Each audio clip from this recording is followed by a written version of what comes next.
সমাজকে প্রেম করো, ঈশ্বরকে ভয় করো, রাজাকে সমাদর করো। আমেন।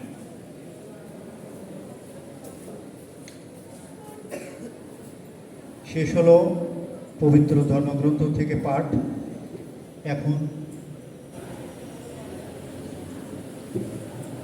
মহান জুলাই শহীদদের উদ্দেশ্যে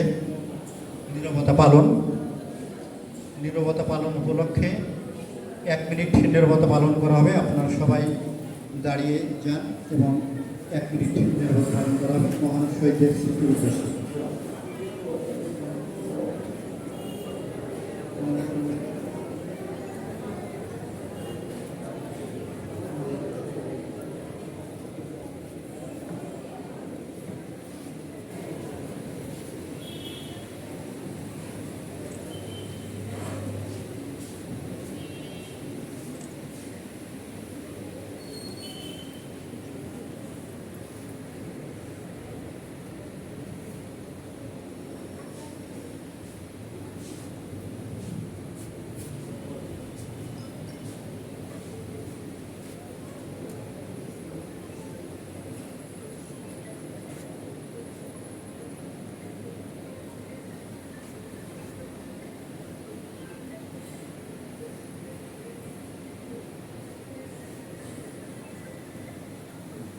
শেষ হলো 1 মিনিট নীরবতা পালন। আপনারা যার যার জায়গায় বসে যান।